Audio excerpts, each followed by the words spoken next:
duduk bersama dengan Ahlus Sufa di Masjid Nabawi. Okey, begitulah keadaan mereka sebelum mereka datang ke Madinah. Baik, di sini kita lihat. Uh, Ibn Faris berkata, jika kamu tidak suka tinggal di suatu negeri sekalipun telah hidup dalam kenikmatan, maka ungkapkanlah dengan kalimat ijtawaitul balad. Sekarang kita dalam hadis ini digunakan perkataan fajtawau. Okey? Fajtawau. Maknanya ijtawa lah kalau kita guna perkataan yang satu ya, ijtawa. Jadi sekarang maksud ijtawa di sini lah orang tinggal. Dia tinggal dekat satu tempat. Tetapi perkataan tinggal ini ia digunakan sesuai untuk orang yang dia tinggal sebuah tempat tapi dia tak selesa dengan tempat tersebut.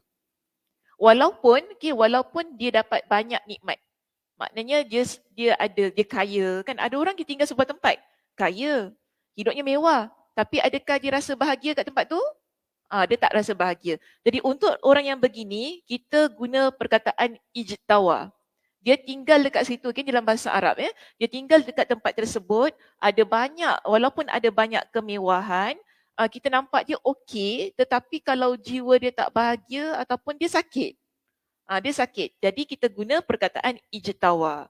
Sebab tu di sini kita lihat bila kaum Oraniun itu mereka tinggal di Madinah. Okay, mereka tinggal di Madinah. Mana perkataan? Mereka tinggal di Madinah. Udara Madinah tu tak elok kan untuk mereka kan? Okay, jadi di sini digunakan perkataan fajtawal Madinah. Mereka tinggal di Madinah tetapi udara Madinah itu tidak elok untuk kesihatan mereka. Maka sebab tu Ibn Faris kata apa? Bila kamu tinggal dekat sebuah tempat, satu negeri, sekalipun hidup kamu kita lihat mewah, hidupnya macam okey lah kan, bahagia, nampak macam bahagia. Tapi kalau kita dalam jiwa rasa tak okey, kita rasa tak bahagia, kita rasa macam ada something, ada loop lah kat situ kan, kita tak panggil ia sebagai sakana. Sebab gini tinggal ni dalam bahasa Arab biasanya kita guna perkataan sakana. Sakana ni nama saya, Sakinah. Kan? Ketenangan, tenang. Tapi asal maksud sakana ni lah tinggal, menetap, duduk dekat situ. Namun, kalau seseorang dia tinggal sebuah tempat tu, dia dalam keadaan yang tak sakana tu tadi. Walaupun dia menetap kat tempat tersebut, kita tak guna perkataan sakana, kita guna perkataan ijtawa. Ijtawa ni maksudnya menetap juga. Tetapi menetap dalam keadaan yang dia tak rasa bahagia. Dia tak rasa happy lah duduk dekat situ walaupun ada banyak kemewahan dalam kehidupan dia. Okay, so asal perkataan menetap tu kita guna perkataan sakana, tinggal tetap dalam keadaan yang bahagia, happy, tenang. Tapi kalau seseorang yang tinggal tetap dalam keadaan yang tidak bahagia, kita guna perkataan ijtawa. Ni dalam bahasa Arab lah. Kita semua tinggal kalau bahasa Melayu. Semua tinggal. Kau tinggal mana? Bedok. Happy tak? Selah tinggal-tinggal juga. Macam gitu. Perkataan tinggal aja guna perkataan tu kan. Tak ada pun nak guna istawa, tak ada nak guna sakana kan. Okey, baik. Maka sebab di sini kata, akan tetapi menurut Al-Khattabi, boleh juga diungkapkan demikian apabila seseorang tinggal di sana dan mengalami satu mudarat. Maknanya tak semestinya orang itu dia ada banyak kemewahan, dia rasa tak bahagia, baru kita guna istawa. Tetapi kalau dia tinggal di tempat itu, memang betul tempat tu datangkan mudarat kepada dia. Kan? Maka di sini pun kita boleh guna perkataan ijtawa menurut kepada pendapat Imam Al-Khattabi. Makna inilah yang sesuai dengan kisah yang tercantum dalam hadis di atas. Jadi apa yang disebutkan oleh Imam Al-Khattabi itu lebih sesuai lah untuk konteks kaum Oraniun ataupun Okal yang datang duduk di Madinah pada zaman Nabi SAW itu tadi.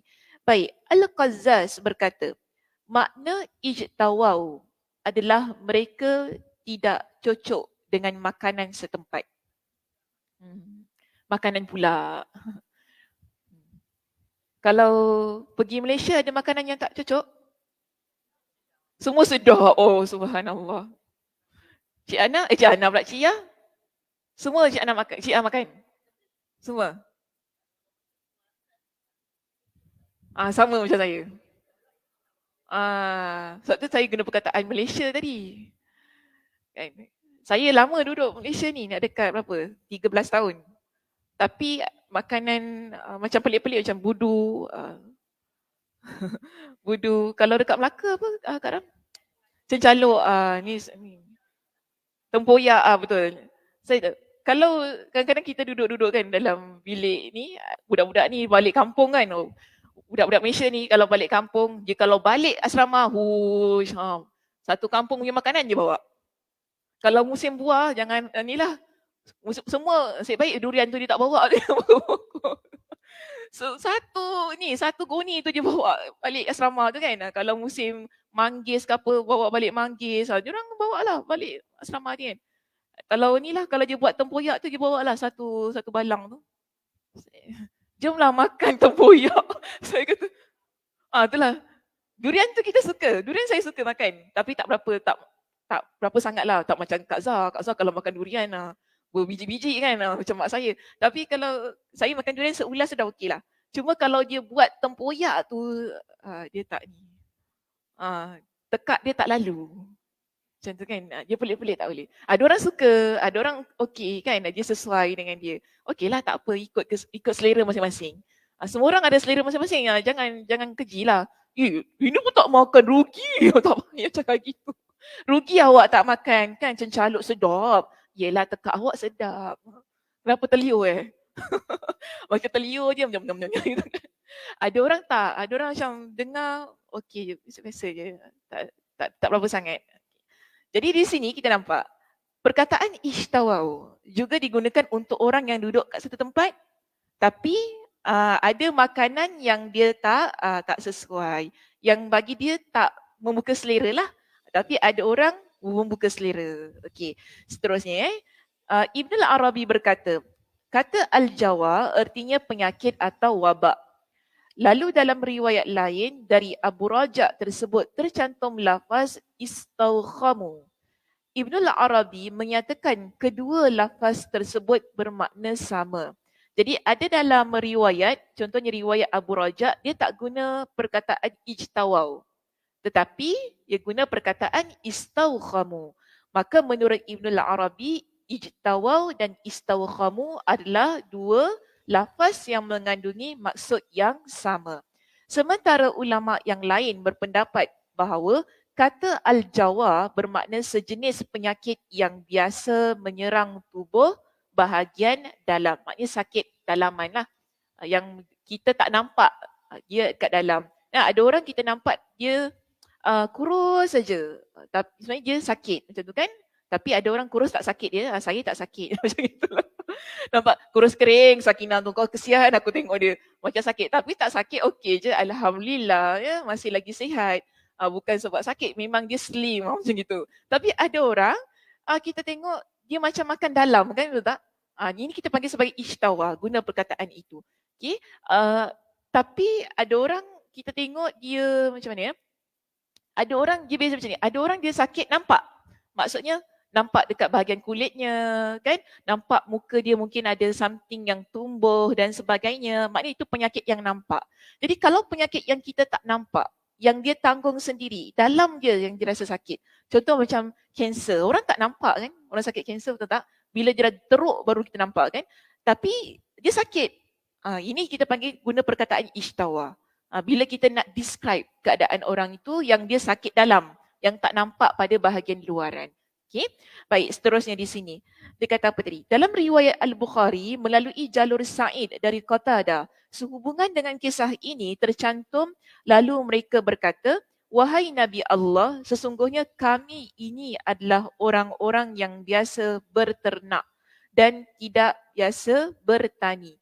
Kemudian dalam kitab pengobatan, Al-Bukhari menyebutkan riwayat Thabit dari Anas. Dia berkata, sesungguhnya dahulu ada sekelompok orang yang menderita satu penyakit. Maka mereka berkata, wahai Rasulullah, berilah kami tempat tinggal dan makanan. Setelah sembuh, mereka berkata, sesungguhnya Madinah adalah negeri yang udaranya buruk untuk kesihatan badan. Jadi ini riwayat-riwayat lain. untuk menguatkan kisah yang kita baca dalam riwayat Imam Al-Bukhari untuk bab wuduk ini. Nampaknya jadi kita nampak daripada riwayat-riwayat tambahan tadi kan, nampaknya orang-orang yang kita sebut tadilah, siapa tadi, Oraniun dengan Okal datang ke kota Madinah dalam keadaan sakit.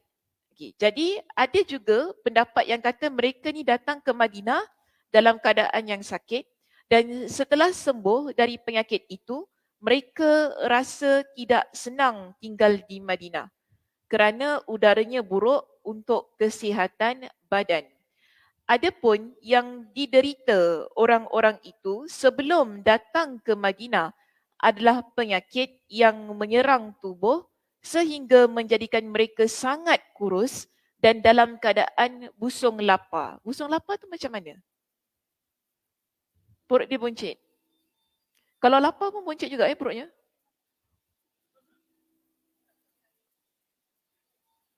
Selalu orang kalau dia kenyang perut buncit kan? Kalau lapar pun perut boleh buncit juga. Maknanya di sini ada dua keadaan. Okay, ada dua keadaan. Sorry saya guna perkataan ini. jangan sensitif sangat. Jangan sikit-sikit kecil hatinya. So cakap kita ke tak, bukan. Okay. Perut buncit, perut buncit, dia ada dua keadaan. Satu sebab dia kenyang sangat-sangat. Banyak sangat makan. Jadi perut dia besar. Nampak, perut dia besar. Macam tu kan. Nampak, itu maknanya sihat. Tapi ada juga orang yang sakit perut dia busung. Maknanya nampak macam buncit lah. Tadi cik saya kata masuk angin. Betul cik saya? Masuk angin ni? Betul juga saya kalau masuk angin tok bunyi macam baby. Kena letak minyak telon. Letak tak. Perut je kalau tekan bunyi tak perut. Masuk angin kan kalau anak saudara saya kan Amma kan. Memang perut angin tok. Perut sakit masuk tekan perut dia. Jadi masuk angin tu dia keadaan bila mereka ni kurus sangat, mungkin kerana kekurangan zat makanan, menyebabkan dia punya perut tu jadi macam busung, macam berbuncit lah, besar kan macam tu kan. Jadi di sini mereka datang ke Madinah dalam keadaan yang begitu.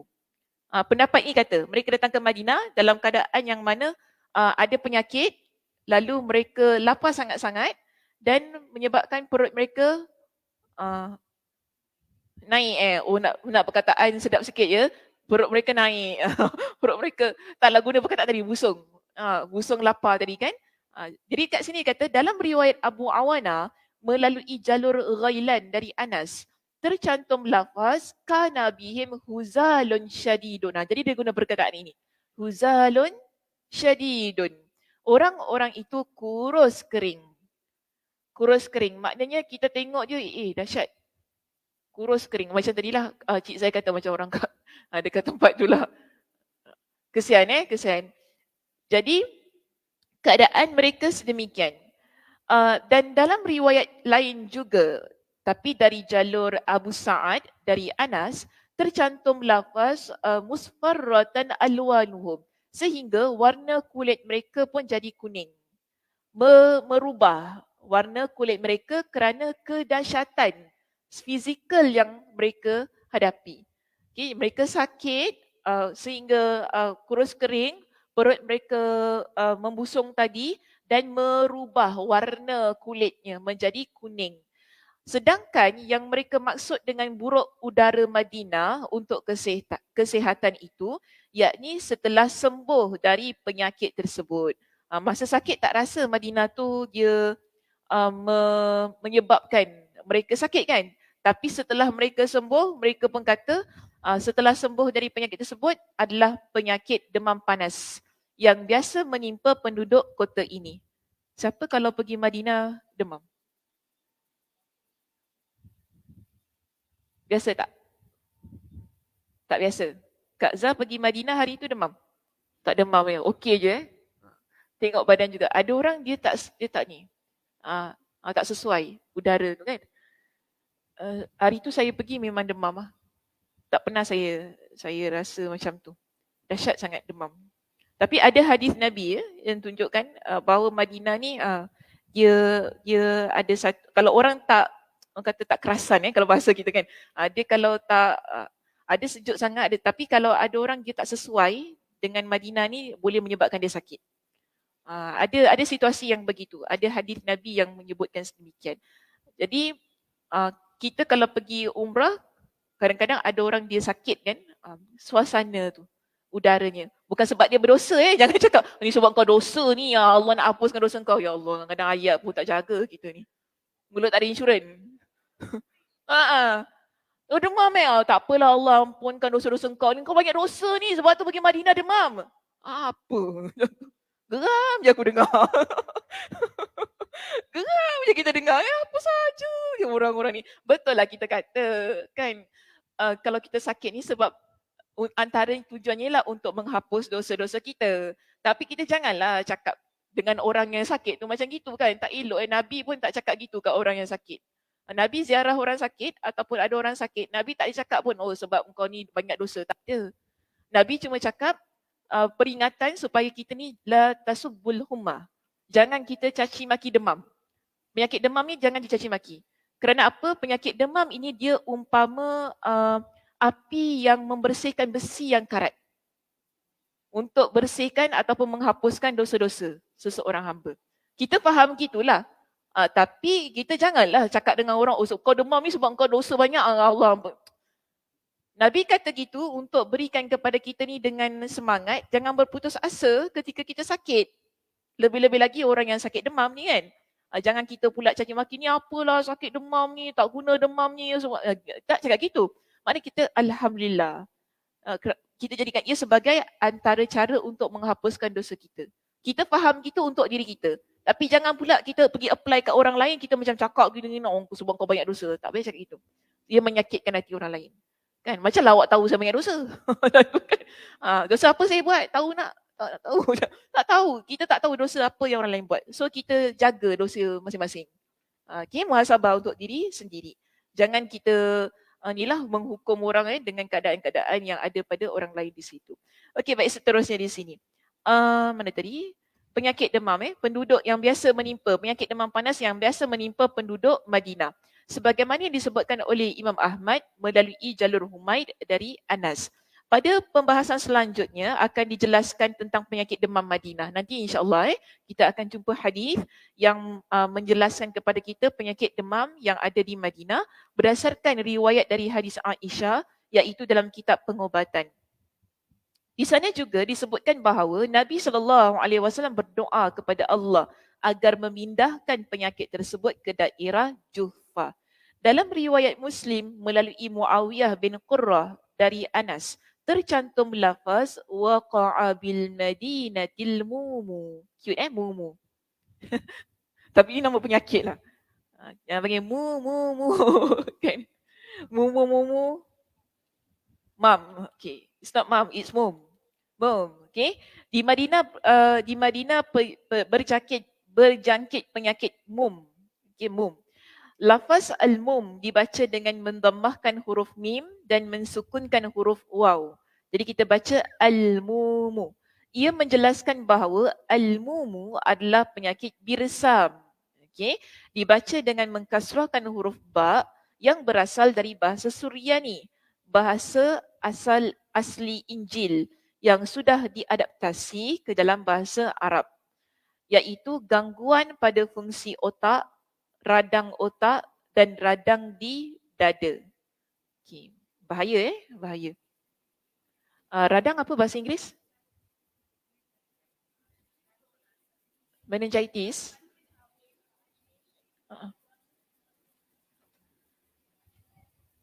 Attack the brain. Is there any medical meningitis? The meningitis tu untuk Oh, okay. Jadi sebab radang ni dia ada macam-macam dia ada macam-macam penyakit lah berkaitan dengan radang otak. Kita ada radang paru-paru kan. So setiap penyakit tu dia ada nama-nama tersendiri lah daripada sudut medical lah. Saya bukan doktor medical so saya tak beranilah nak guna perkataan-perkataan ni kan, takut silap nanti kan kena saman pula. Okay. Jadi kita cuma ni lah, kita apa-apa yang kita faham maknanya kalau kita guna perkataan al-mum tu maksudnya birsam. Jadi birsam ni apa? Birsam itu ialah gangguan pada fungsi otak, yang menyebabkan keradangan pada otak dan juga keradangan pada bahagian dada. Dan yang dimaksudkan dalam hadis ini adalah yang terakhir. Maka di sini Imam Ibn Hajar dia mengambil pendapat yang terakhir yang mana dia kata apa? Penyakit yang terkena pada al-uqal, pada orang uqal dan juga orang niun itu ialah penyakit yang menyebabkan radang di bahagian dada. Okey, bukan otak tapi bahagian dada. Dalam riwayat Abu Awana dari riwayat Hammam dari Qatadah dari Anas dicantumkan dengan lafaz fa'azumat butunuhum. Perut mereka membengkak kerana busung lapar yang dah kita discuss tadi. Okey, baik, seterusnya di sini. Kita ada perkataan fa'amarahum biliqahin. Jadi bila kaum Oraniun dan Okal itu mereka berhadapan dengan situasi yang dahsyat tadi. Sakit, kurus kering, kan? Kemudian cuaca tak selesa dengan mereka menyebabkan mereka ada penyakit radang di bahagian dada tu. Mereka jumpa dengan Nabi SAW untuk mengadu tentang situasi mereka yang sakit. Jadi bila mereka jumpa dengan Nabi di sini kita baca perkataan fa'amarahum biliqah. Lantas Nabi SAW memerintahkan mereka untuk mendatangi unta-unta betina milik Nabi. Jadi bila Nabi dengar dia punya isu ni kan tentang sakit ni, okey, pergi jumpa pula.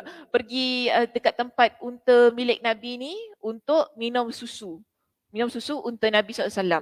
Yakni beliau menyuruh orang-orang tersebut agar menyusul unta-unta yang dimaksud itulah iaitu unta betina milik Nabi SAW. Al-Bukhari menyebutkan dalam riwayat Hammam dari hadis Qatadah dengan redaksi fa'amarahum ayyalhaqu bira'ihi. Baginda menyuruh mereka untuk pergi menyusul pengembala unta milik baginda. Jadi Nabi ada banyak riwayat. So cerita ni macam ni lah. Bila mereka datang jumpa dengan Nabi, Nabi dengar situasi mereka yang sakit ini, dan Nabi kata kepada mereka, okey, pergi kat tempat unta saya. Jadi maksudnya ialah unta Nabi ni dalam perjalanan ke tempat pengembalaan itu. Jadi pengembala unta yang bawa unta Nabi ni sedang pergi ke tempat tersebut. So Nabi kata kepada mereka, pergi ikut.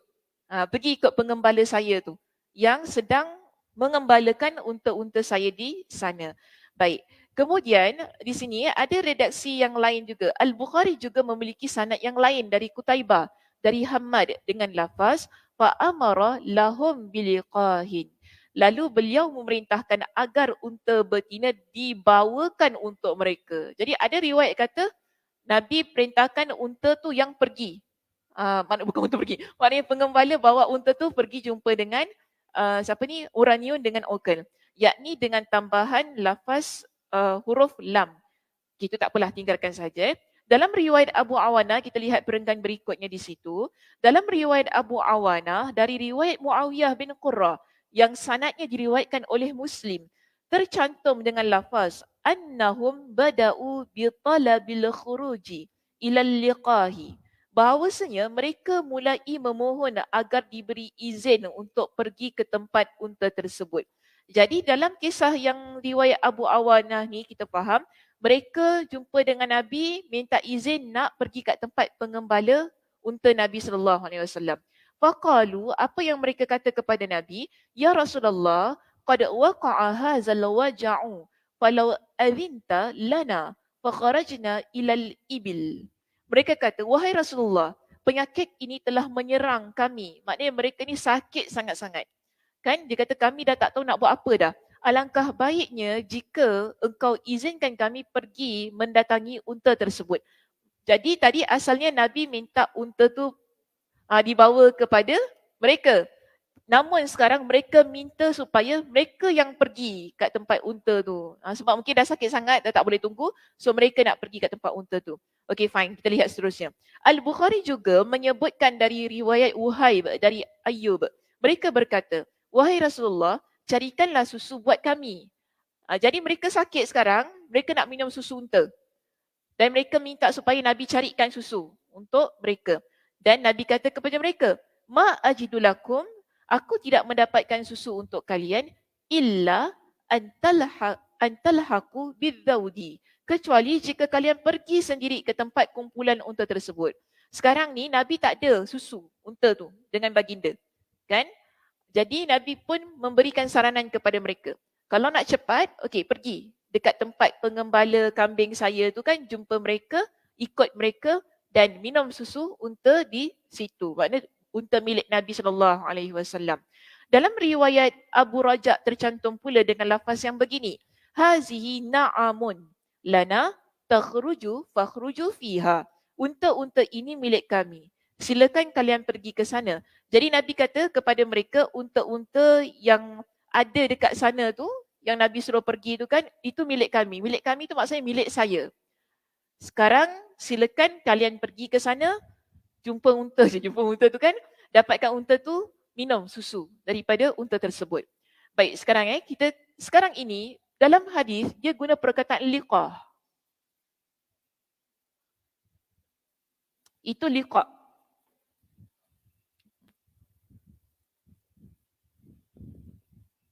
Liqah ni maksud bertemu. Sekarang perkataannya liqah. Guna liqah. Tadi kita baca unta kan? Jadi dia bukan unta biasa. Dia bukan unta biasa-biasa. Okay. Kita baca unta. Macam tadi saya kata, kita kalau bahasa Melayu semua unta. Kan? Semua kita sebut unta. Tetapi al-liqah ni dibaca dengan mengkasrahkan huruf lam, memfathahkan huruf qaf dan diakhiri oleh huruf ha. Bererti unta-unta betina yang memiliki air susu. Maknanya ada unta betina tak ada air susu. Macam tu kan? Okay. Bentuk tunggal liqha dibaca dengan mengkasrahkan huruf lam dan mensukunkan huruf qaf. Ada juga pendapat seperti di sini Abu Amr berkata, unta disebut liqah hingga mencapai usia 3 bulan. Kecil kan? Dari hari ia melahirkan anaknya. Okay. Unta disebut liqah hingga mencapai usia 3 bulan dari ia melahirkan anaknya dan setelah itu haiwan ini disebut dengan labun. Very specific. Ni bahasa Arab je begitu. Laban tu susu. Labun tu unta. Lepas 3 bulan kita panggil dia labun. Betul nak dekat-dekat lah kan. Kalau labun, jangan salah sebut lah. Kalau salah baris, sebab tu bahasa Arab ni kalau salah baris maknanya beza. Kalau laban, susu. Kan? Tapi kalau labun, anak unta setelah usia 3 bulan. Kita panggil dia labun. Anak unta betina. Anak unta betina, unta tu betina lah. Tak, dia melahirkan unta betina. Okey? Sebab unta ni takkan dia nak lahirkan semua betina kan? Mesti ada unta jantan juga dia lahirkan. Jadi anak unta yang jantinanya betina, usianya 3 bulan. Lepas 3 bulan, kita panggil dia labun. Masa usia 1 sampai 3 bulan, kita panggil dia liqah. Okay? Ini menurut kepada Abu Amr, pendapat Abu Amr. Baik, secara zahirnya begini. Hadis-hadis di atas menyimpulkan bahawa unta-unta tersebut milik Rasulullah. Yang secara jelas kita faham di sini, unta tu tadi tak kiralah unta betina besar kecil tu kan. Semua unta itu yang dijaga oleh pengembala unta tu kan, yang disuruh oleh Nabi SAW, oleh orang ni dengan ukal pergi untuk dapatkan susunya, unta-unta tersebut ialah milik Nabi SAW. Bukan milik orang lain. Dan di sini dikata begini, bahkan Al-Bukhari dengan jelas menyebutkan hal ini di dalam bab Al-Muharibin dengan sanadnya dari Musa dan dari Wuhaib yang lafaznya illa an talhaqu bi ibli Rasulillah sallallahu alaihi wasallam, kecuali kalau kalian mau pergi menyusul unta Rasulullah sallallahu alaihi wasallam. Jadi dia guna perkataan ibli Rasulillah secara jelas menunjukkan kepada kita itu adalah unta Nabi sallallahu alaihi wasallam. Okey? Seterusnya, Al-Bukhari rahimahullah juga memiliki riwayat lain dengan sanadnya sendiri. Dari Al-Auza'i, dari Yahya bin Abi Kathir dengan lafaz fa'amarahum ayyatu ibilas sadaqah. Lantas beliau memerintahkan mereka untuk pergi mendatangi unta dari hasil zakat. Demikian juga yang tercantum dalam kitab zakat dari jalur Syu'bah dari Qatadah. Okey, so ada riwayat lain, tadi kita baca unta tu unta Nabi. Tapi ada riwayat lain yang menyebutkan bahawa unta itu adalah unta hasil zakat. Sekarang bergabung dua riwayat. Unta milik Nabi, unta hasil zakat. Baik, jadi dia kata begini, untuk mengkompromikan dua riwayat di atas, dapat dikatakan begini, unta zakat tersebut sedang digembalakan di luar kota Madinah. Okey, sekarang ada dua jenis unta. Unta milik Nabi, unta hasil zakat. Unta yang dikatakan hasil zakat tadi kan, sedang digembalakan di luar kota Madinah. Bertepatan dengan saat Nabi SAW mengirim unta baginda ke tempat pengembalaan. Jadi macam ni kita faham. Unta hasil zakat, unta milik Nabi digembalakan di tempat yang sama. Okay, di tempat yang sama. Ini kita kompromikanlah dua riwayat tersebut. Di tempat yang sama, jadi ada unta di sana bukan semuanya milik Nabi. Ada juga di sana unta milik zakat. Sementara itu, orang-orang yang datang, yang mendatangi Nabi sengaja minta izin kepada beliau untuk keluar menuju gurun, iaitu keluar kota, agar dapat meminum susu unta. Lantas, beliau memerintahkan mereka untuk keluar bersama pengembala unta milik Nabi ke lokasi unta tadi. Lalu mereka keluar ditemani pengembala unta milik Nabi. Dan setelah itu mereka pun melakukan tindakan tercela tersebut. Tindakan tercela apa? Bunuh. Mereka bunuh pengembala unta Nabi SAW. Dari sini terbukti kebenaran sabda Rasulullah SAW.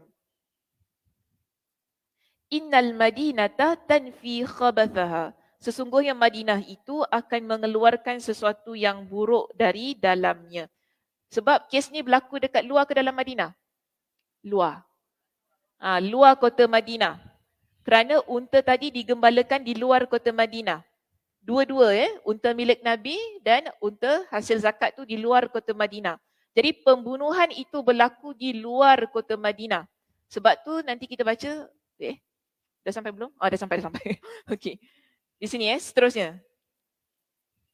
Ibn Sa'id menyebutkan jumlah unta Rasulullah tersebut sebanyak 15 ekor. Lalu orang-orang tersebut menyembelih seekor darinya yang bernama Hina.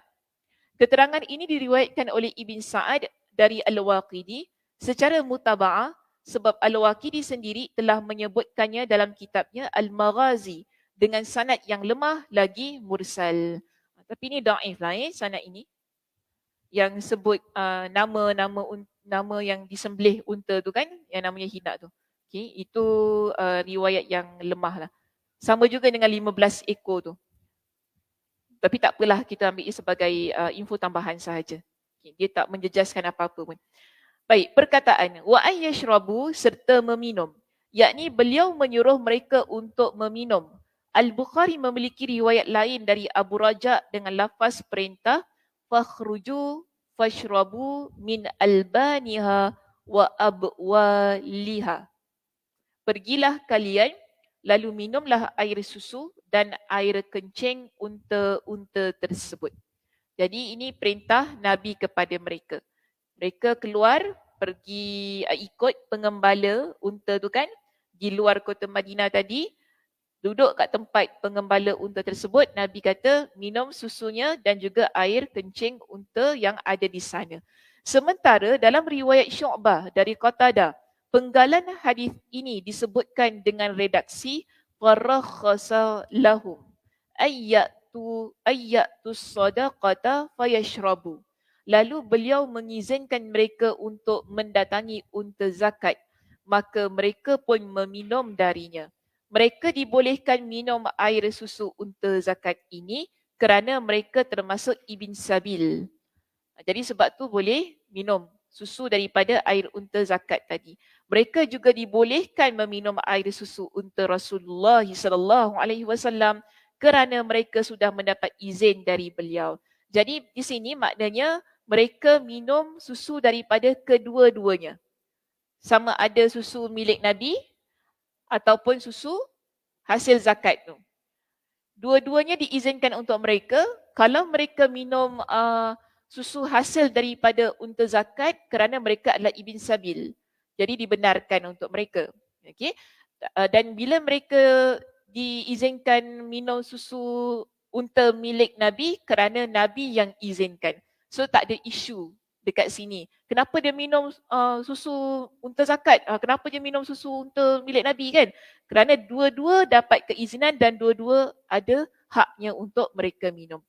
Okey, sehubungan dengan meminum air kencing unta. So kita tentang susu unta tu dia tak ada isu. Sebab susu unta ni okey saja, semua orang boleh minum. Sekarang isunya ialah kencing unta tu. Maka di sini dibincangkan begini. Sehubungan dengan meminum air kencing unta, dalam hal ini dijadikan alasan bahawa air kencing unta itu suci. Dengan kata lain, masalah hukum sucinya air kencing unta diambil dari hadis ini. Jadi mereka yang berpendapat kencing unta itu suci, dia berdalil dengan hadis yang sedang kita belajar ini. Kerana Nabi suruh orang niun dengan okal minum. Kalau dia najis, takkan Nabi nak suruh? Ini dalil yang orang selalu guna. Jadi dia kata gini, dengan kata lain, masalah hukum sucinya air kencing unta diambil dari hadis ini, adapun sucinya air kencing haiwan-haiwan yang halal dimakan, hukumnya diambil dengan cara kias menerusi hadis ini. Jadi ada orang kata kalaulah unta ni kan halal kita makan kan. Jadi bila binatang unta ni sesuatu binatang yang halal kita makan dan kencingnya pun suci, maka mereka menggunakan hadis ini sebagai kias ataupun unta ni sebagai kias untuk haiwan-haiwan halal lain yang boleh kita makan. Contoh lembu, kambing. Jadi bagi mereka kalau kencing unta yang boleh kita makan itu suci, maka samalah lembu pun sucilah kencing dia. Macam gitu, jadi bincang gitu kan. Jadi kambing pun kencingnya sucilah. Unta, kuda boleh makan? Kuda boleh makan tak? Boleh. Kencing dia halal? Kalau ikut kias ni sucilah. Kalau ikut pendapat ni suci. Sebab mereka kata kalau unta ni benda yang halal, binatang yang halal kita makan. Jadi Nabi bagi izin mereka minum kencing unta tu. Maknanya kencingnya suci. Jadi di kalangan para ulama yang berpendapat kencing haiwan yang suci ialah kencing haiwan yang halal dimakan. Semua jenis binatang, tak kira, bukan unta sahaja. Ini pendapat mereka. Pendapat mereka. Jadi mereka kata kalau kita minum kencing lembu, kambing, kuda, sucilah, tak najis. Sebab kalau unta boleh minum kencingnya, yang lain pun boleh minum kencingnya. Dia minum kencing lembu kenapa? Sebab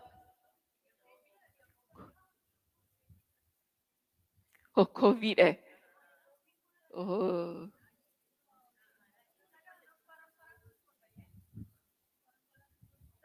Oh, rempah-ratus lebih baik Dia campur ke?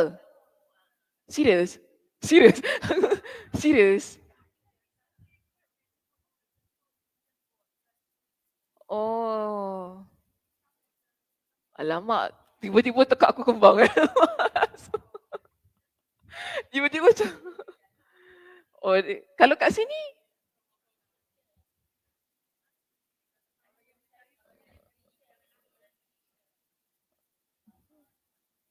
okay, tak apa.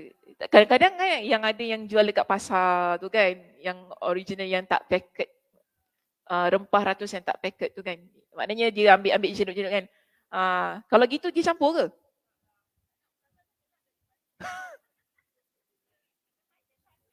Taklah, saya tak beli. Saya tak minat sangat rempah-rempah yang macam tu kan. Okay. Taklah, kalau Muslim insya-Allah lah Kalau Muslim insya-Allah lah dia ni. Tapi kalau berpendapat dengan ni tak najis lah. Kalau pegang pendapat ini tak najis lah kan. Sebab dia kata air kencing haiwan yang halal dimakan, hukumnya diambil dengan cara kias menerusi kepada hadis yang sedang kita belajar ini. Dan ini kita lihat, demikianlah pendapat Imam Ahmad. Maknanya pendapat Ahlus Sunnah wal Jamaah. Bukan pendapat yang lain. Pendapat Imam Ahmad, Imam Malik, sekelompok ulama terdahulu lainnya. Di antara ulama mazhab Syafi'i juga bersetuju dengan pendapat ini. Antaranya Imam Ibn Khuzaimah, Ibn al-Munzir, Ibn Hibban, Istakhri dan Ar-Ruyani. Adapun jumhur ulama dan Asy-Syafi'i sendiri berpendapat bahawa segala jenis air kencing dan kotoran baik yang berasal dari haiwan yang halal dimakan maupun tidak halal dimakan adalah najis. Oh, stop sampai situ. Tak, dia bincang panjang lagi.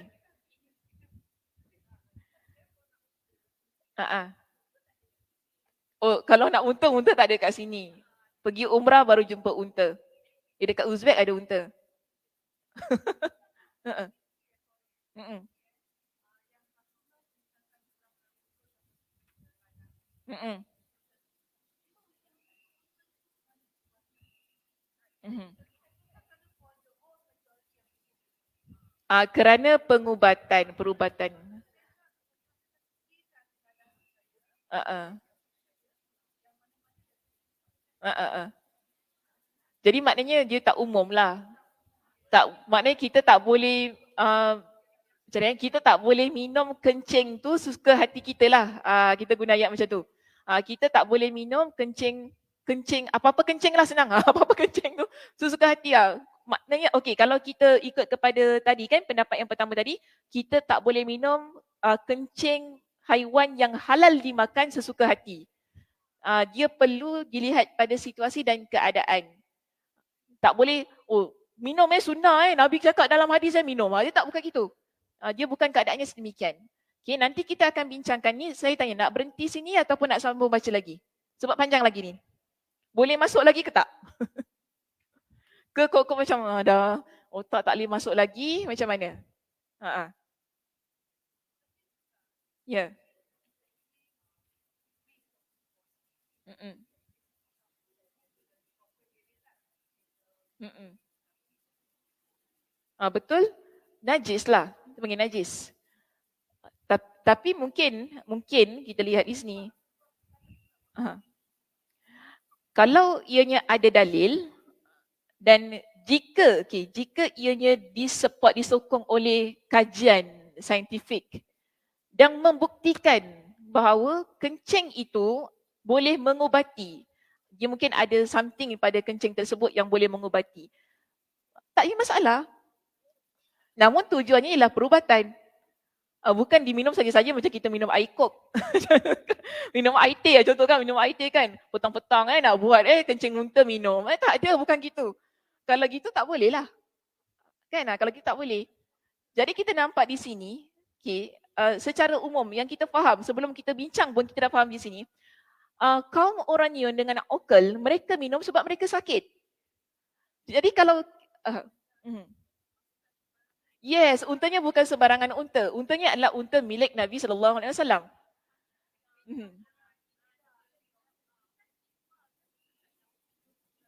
Yes, liqa. Dia guna pun perkataan liqa. Maknanya jenisnya pun sudah dispesifikkan oleh Nabi di sini. Jadi kita nampak, tadilah macam Cik Zai kata, bukan sebarangan. Bagus je. Dia dah nampak, tak payah baca panjang-panjang. Bukan sebarangan. Jenis unta yang boleh kita minum, air kencingnya, kemudian bukan semua situasi boleh minum. Di sini nanti kita akan bincangkan dalam keadaan yang darurat. Maknanya untuk tujuan perubatan. Baru dibenarkan. Okay, tak apalah saya berhenti sampai sini lah. Ya, InsyaAllah kita sambung nanti pada minggu hadapan. Kita akan bincangkan perbahasan tentang sebab ada ulama kata najis, kencing tu kan. Ada kata bersih, suci, boleh minum. So apa dia punya supporting hadis yang menunjukkan kencing unta tu boleh minum. Sebab nanti dia datangkan dalil-dalil yang lain lah untuk membuktikan suci ataupun tidak kencing unta tersebut. Okey, saya tutup dengan tasbih kafarah. Subhanakallahumma wa bihamdika asyhadu an la ilaha illa anta astaghfiruka wa atubu ilaik. Assalamualaikum warahmatullahi wabarakatuh.